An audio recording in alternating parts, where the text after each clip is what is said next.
BMRforum.com and BMRodds.com. What is going on, boys? What is going on? Welcome back to the lobby, episode number 63. As always, our three great co-hosts, starting off Mr. Donnie Rightside. What's up, Donnie? Feeling good this week, ready to go. NBA, look, every day we get less and less games, it feels like. So I feel like we have to enjoy what we have left, which means a great Eastern Conference Finals, a great Western Conference Finals in both the NHL and also in the NBA and also Major League Baseball. So I know the summer is starting to creep in here, but let's enjoy it while we got it here. Memorial Day weekend? Yeah, hell yeah. Yep, it's going to be a great time for sure. And then moving on, Sienna Sammy. What's up, Sammy? What's up, Bobby? Yeah, Donnie, we do have some added events in the summertime. You got the European Soccer Championship. That'll be a month event for soccer. I don't know if you're into the Euros. And then in July, it doesn't look like you're into soccer. And then in reference in July, you have the Olympics. So, you know, there'll be some action. There'll be some chances to get some bets in. But, yeah, the summertime is that big lull before the college football season. But let's enjoy the conference finals while we can. Exactly. And last but certainly not least, Pipe. What's up, Piper? Hey there, Bobby. How you doing, man? Doing all right. I mean, started out bad today in baseball, but trying to recover here on these late games. You know, Sammy, it's you mentioned summertime, Memorial Day weekend's coming up. Sammy, what, everybody wants to know, especially JJ, he wants to know your itinerary for the weekend. Being it's a holiday weekend this weekend, what do you got going on? What's the plan here? Yeah, so Saturday I work as normal. Sunday, Monday, we're doing split shifts, so I'm taking off Sunday like normal. I'm just working a half day on Monday. I'm actually trying to go to Vermont on Saturday night.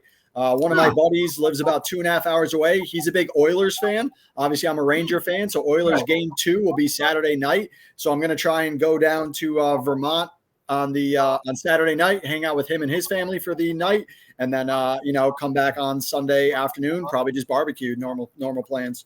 Take advantage of the weather. It was 90 degrees yesterday in upstate New York. I went golfing in the morning, shot an 88, was a beautiful round, and then almost died mowing the lawn. It is too hot with that humidity up here in the upstate region. Yeah, the humidity really gets you. I mean, it's 95 out here today in Vegas, and there's no humidity, so it certainly doesn't feel like it. That's how my hair stays so high without any product in there, and that's why I got the Hawaiian shirts I'm rocking now. Pipe, what's your Memorial Day weekend plans there, buddy? I'll probably sit here and invite some family over and do a little barbecue and have a couple drinks, and yeah. Nice, very nice. And Donnie, what do you got going on? Yeah, same thing, just hanging around. I'm a big fan of the barbecue, both the flat top and or the Weber grill, so you never know which one's going to get fired up. Definitely going to have a couple cigars in my hands, but I enjoy it, just relaxation, and also you do usually have some good betting options on that Monday as well, so it's a great 3-day weekend overall, and yes, I am definitely looking forward to it like the rest of us. Very nice. Well, let's get into it. Sammy, you got the Pacers and Celtics tonight. What do you think? What do you like in this one? Yeah, I think this one is going to be just like game one in the reference to the pace of play. We've mentioned it a few times against the Knicks in the earlier season that the Pacers are the number one scoring team in the NBA. Their pace of action is ridiculous. They scored over 250 points in game one. No reason to think they're going to slow down. So I'm taking the over 224.5. And then a prop-wise, maybe it's just because I don't like him because he killed the Knicks, but Tyler Halliburton, fuck that, dude. We're going with under 3.5 3-pointers made. He did go off on game one, but I think he slows down a little bit on the road game two, maybe a little bit more defensive pressure on him. But I do like that one prop, Halliburton, under 3.5. He's got one of the worst forms of any professional athlete. But, hey, if it works, if it's buckets, then it works for him. But that's who I'm liking tonight. And then tomorrow for game two, I think Minnesota takes one at home against Dallas. They go back to Dallas tied at 1. So I'm going to take Minnesota, who should have maybe won game one, but they come back firing game two. All right, Sammy, good luck with those. Pipe, what do you got? What do you like in tonight's matchup? I'm liking, that line opened at 10. It's now 8.5. I think Celtics cover that tonight. All right, good luck. Donnie, what do you got? What do you got tonight? What do you like? Yeah, you know what? It's interesting here because we've been around the block a long time. And when you take a look at game number one, way over the points, the Pacers covered easily and should have won. So the betting public now looking at game two like, what? I'm going to get 9 points with the Pacers. Sign me up. And also, you see that total. Game number 1, 221.5, 222. We're now seeing 226s on the board. I'm with Sammy, though. I think we do get a pace here, but I liked it much, much better in the low 220s than the mid to high 220s right now. But also, if we're looking at this game optimistically, I think the Celtics win and cover. I'll take the 8.5, 9 points. I'll lay that there. I do like Pascal Siakam of the Indiana Pacers to score tonight to go over 20.5 points. I also think Tatum has a big night as well, but his prop is 30.5 points. Do I think he gets in the 30s? Yes. Am I willing to bet that high of a price? I'm not so sure. But I always like to take a look at these where the public's just saying, like, man, give me the Pacers any way, any form, close to 10 points. I'll take the Celtics tonight here. All right, Donnie, good luck. And Sammy, catch any baseball today? You got any plays? Yeah, of course, the Yankees won. Every time we do a podcast, the Yankees got to find a way to make us money, whether it's over under or betting the Yankees. So minus 1.5, that was a winner for the JDS contest. So it's always nice. My local guy, Tommy Canley, he's off of the injury report. So he pitched yesterday. He's a middle reliever for the Yankees. He graduated a year above me. So it's always good to see success for your local guy. So shout out Tommy Canley. And also shout out these guys who are rocking the JDS $2,000 baseball contest. In fifth place, you got JDS. He's winning his own contest. That's 9.28 units. And then you got the top 4. There was some separation last week, and now the standings are getting a lot tighter. You got Headsturks at 4th place with plus 11.05 units. D.H. Ristov at plus 11.76 units. Capitalist Pig at plus 12.9, and Empire Maker leading the way at plus 14.55 units. So the top 4 are separated between 3.5 units. Again, it's 100 plays minimum. Those top guys are all flirting around 50 plays. So we're, maybe halfway, maybe 40% of the way down. A lot of opportunity for guys in the bottom to work their way up. A lot of guys for the top guys to extend that standings. So it's pretty exciting. Also, shout out to the 52nd guy, Sammy in charge, negative 11.41 units. Damn it, man. Well, you got, just like you said, Sam, you have a chance to turn it around. You go 50-0, and you'll be right there. And also shout out Pipe. Pipe's been flirting around the top 10 for the last few weeks too. Come on, Piper. Yeah, but I'm down to 15, I think, man. I've been dropping quite a few, slipping on the standings. I get a few unders and, posting the loser and winning the others. But I spoke to JD today, and he had the Yankees also. And I was telling him about the plays I had. I had Pittsburgh under, which lost. I had Pittsburgh first inning, which lost. I had the under. I had also a combination of Yankees and under. And on this late game, not that it matters, but just from my pocket, had the Padres. They won an extra inning, 6-4. And I got Colorado. They're leading 2, and I have the under. And tonight, are we already giving our plays? Yeah, what do you got? Rocket. Well, I'm going with the White Sox. Okay. Ooh. All right. And last but certainly not least, Donnie, what do you got on the diamond? Yeah, that White Sox is an interesting one. You're getting around a 2-to-1 price. I like actually 2 RBI props out of that game with Lee and DeJong. One of those is a 3-to-1 RBI prop on Lee, and DeJong certainly has been putting in a couple RBIs over the past 2 weeks. I think that does make a little bit of sense here. Also, Adley Rutschman and Gunnar Henderson with legitimate RBI props tonight. No sides because it's an interesting day. Thursdays typically at least can have a couple night games. You actually only have one. The latest game starting tonight is 7:40 p.m., which is that Chicago White Sox game. A lot of these games in the afternoon, but my Philadelphia Phillies also wrapping up another win. Looks like maybe a collision course. Fighting Phils, New York Yanks, World Series. Huh? Yes, sir.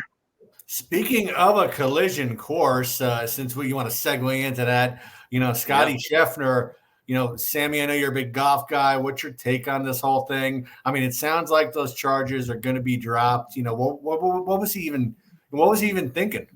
Yeah, so last week there was all the coverage and all the speculation of what actually happened, and today the video is out. The video is ridiculous. Hard to see. I saw that post that Rudy made. The video is kind of difficult to see. If you There's zoom in, though, if you zoom in, and there's so many people that have posted the video and zoomed in and done the timestamps, the cop looks ridiculous. Scottie Scheffler's driving 2 miles per hour. The cop bangs something against his car and then just starts to yell at him and then eventually drags him out. At no point did Scheffler drag him on the vehicle. Did he fall off the vehicle? And the cop didn't have his body cam on, which just shows lack of what his duty is as a cop to have his body cam on. So, that's just the process and procedure. So it looks horrible. Scottie did nothing wrong. If anything, what happens if it was me? I'm a nobody. I'd be getting 10 years in jail for second degree assault because the cop made a claim. This proves that the cop did,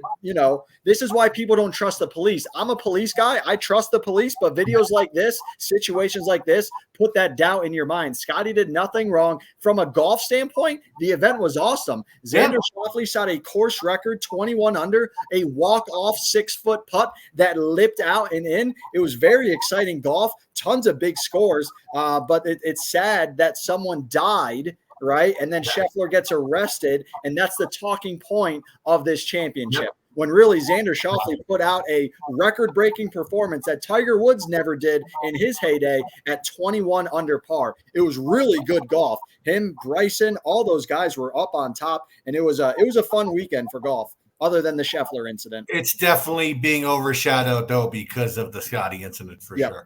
Pipe, what's your take on this whole thing? Well, what I just recently heard was that he supposedly hit the cop with the car. The cop fell, probably ripped a little hole in his pants, $80 pants, according to what I read. And bullshit.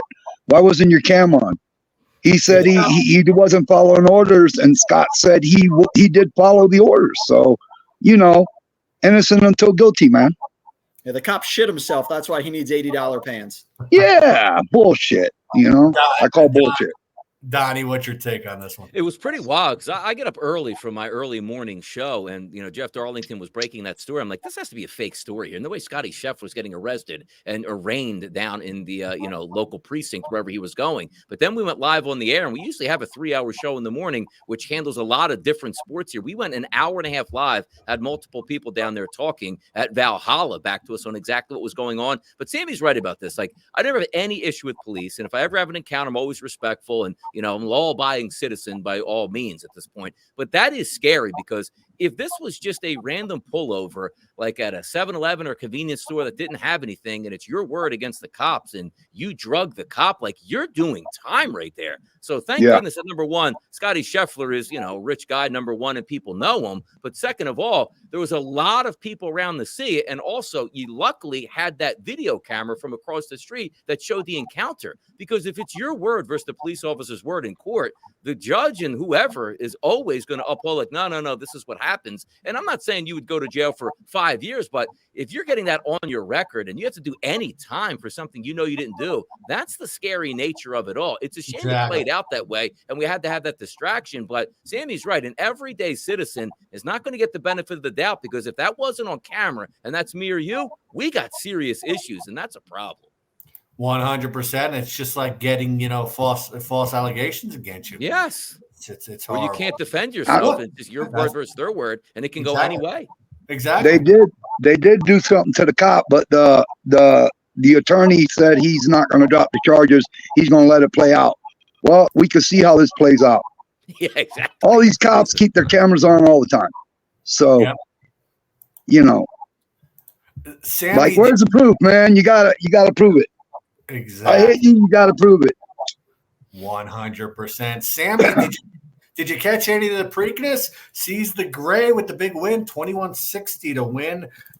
Kind of big shock there. What did you watch any of it? Yeah, pretty exciting race. It was muddy track, and that horse went wire to wire. But if you look at the intervals for that first mile, they were a little bit slower than the Kentucky Derby, which sets up for a runner or for a front runner. Technically, it's also setting up for a closer. But in that muddy tracks, it's sometimes harder for a closer to pass.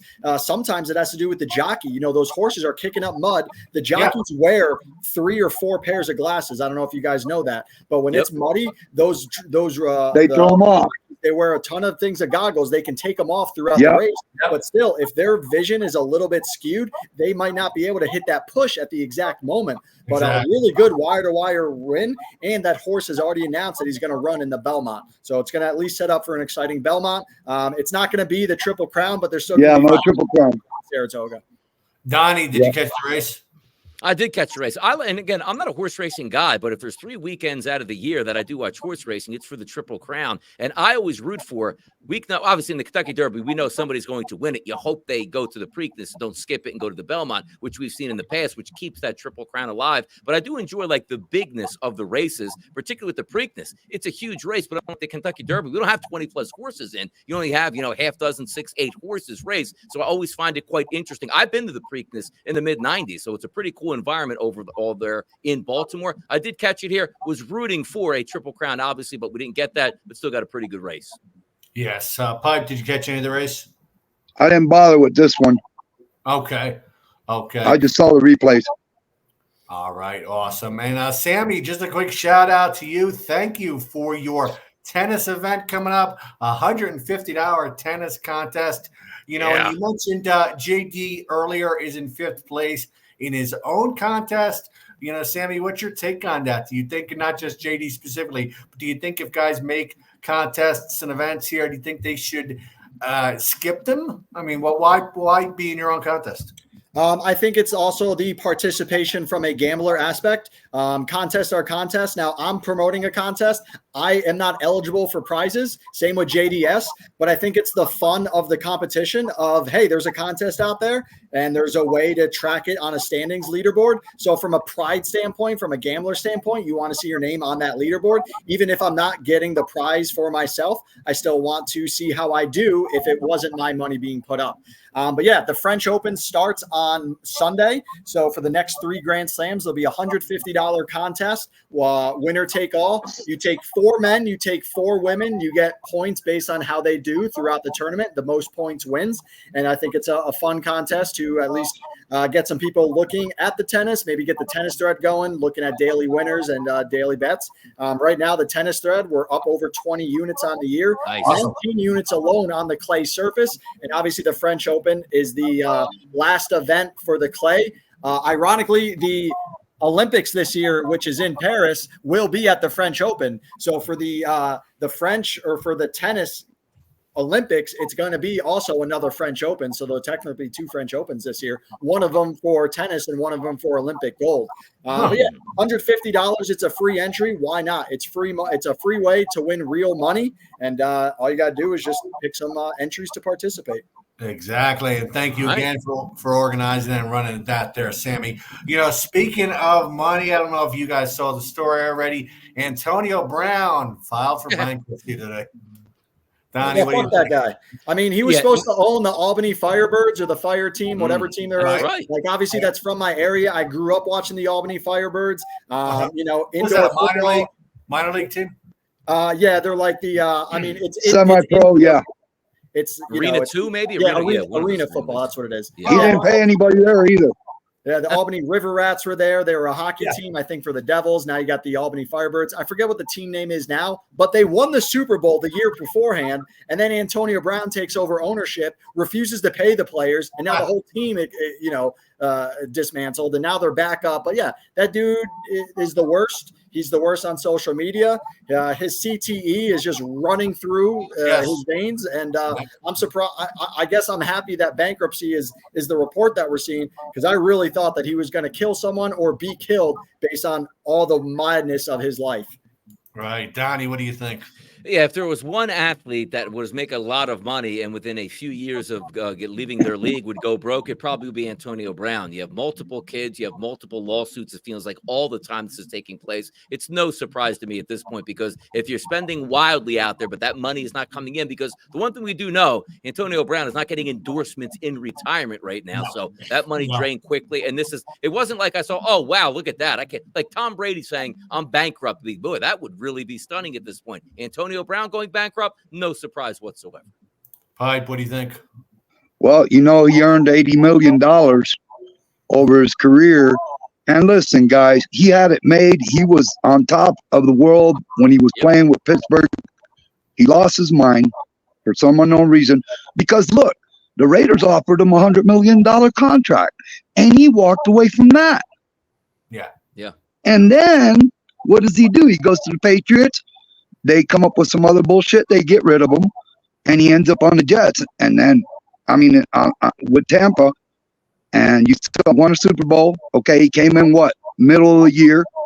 I think after he got his 8-game suspension, went in, got him a ring, and then we saw what he did at the Jets. That's what I meant. He walked out. He was done. He owes $3 million, by the way, and a story that he owes $296 to a South Florida plumber. That's crazy. Some of the funny shit. And then he owes another $3 million. I told you, yeah. So you don't have it. If he's filing for bankruptcy, these things should be eliminated. I would. He says he has 50,000 in assets, which I'm going to tell you right now.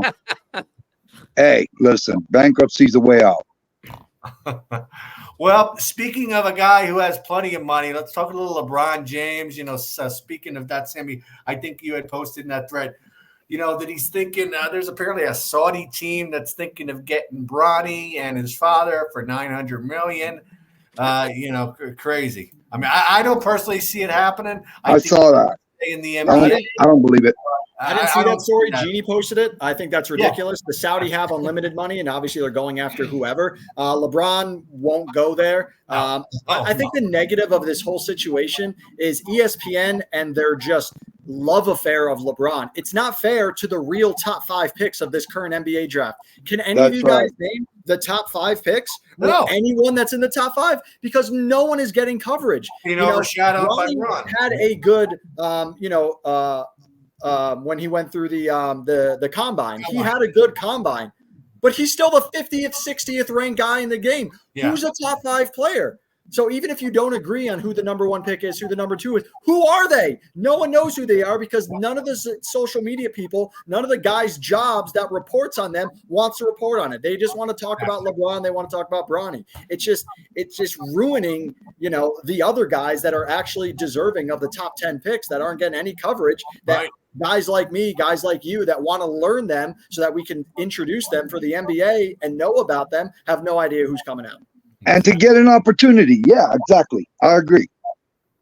Donnie, what do you think here? I mean, Bronnie going. It's pretty wild. Like if it wasn't LeBron James' son, nobody would be talking about him at all. Will he be an NBA player down the road? I don't know. But a guy that come off a bench on a bad college basketball team and average about 5 or 6 points a game, that doesn't scream first round pick. Now, granted, sometimes you're going to look at him as an asset because it might get his dad, but also keep in mind, LeBron James I always say this, is not going to let you say Charlotte because Bronnie James got drafted by Charlotte. He just has to put the word out. Don't draft my son. The Lakers will draft him in the second round. They'll be happy. But it's interesting, just to keep your superstars happy now, you have to take their kids, even if their kids aren't warranted NBA players. That's just the landscape we live in now, which is crazy. Yes, it is for sure. But thank you 3 gentlemen for everything. I do appreciate it. Best of luck on all the picks this coming weekend. Have a great Memorial Day, guys out there on the forum. Y'all have a great Memorial Day, guys. Hey.